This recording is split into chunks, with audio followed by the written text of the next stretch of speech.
ஆபத்துகள் கூட நேரிடலாம். அதே மாதிரி தான் நம்முடைய பாதை எப்பொழுதும் கர்த்தருக்கு முன்பாக அவருக்கு தெரிந்ததாக இருக்க வேண்டும். நாம் அவருடைய வசனங்களின்படி நடக்கும் பொழுது அவர் நம்முடைய பாதையை அறிகிறார்.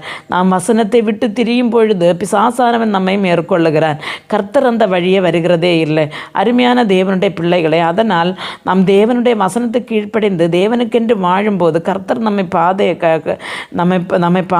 நம்முடைய பாதையை அவர் அறிகிறார். ஏனென்று சொன்னால் நம்முடைய வாழ்க்கையில் நாளை என்ன நடக்கும், 2 நாள் கழிந்து என்ன நடக்கும், இல்லைன்னா 1 வருஷம் கழிந்து என்ன நடக்கும் என்று நமக்கு தெரியாது. ஆனால் அங்கே இருக்கிற பலவிதமான அந்த இக்கட்டின் சூழ்நிலைகள் இருந்து நம்மை காப்பாற்ற, நம்மை கர்த்தர் நம்ம விழுந்து போகாமல் உடைஞ்சு போகாமல் காப்பாற்றி கொண்டு வருவதற்கு அவருக்கு முடியணுமானால் நம்முடைய வாழ்க்கை எப்பொழுதும் கர்த்தருடைய முன்பில் அவருக்கு தெரிந்த ஒரு வாழ்க்கையாக இருக்க வேண்டும். வசனத்துக்கு கீழ்ப்படிந்து வாழ்கிற ஒரு வாழ்க்கை வாழ கர்த்தர் நமக்கு ஒவ்வொருவருக்கும் கிருபை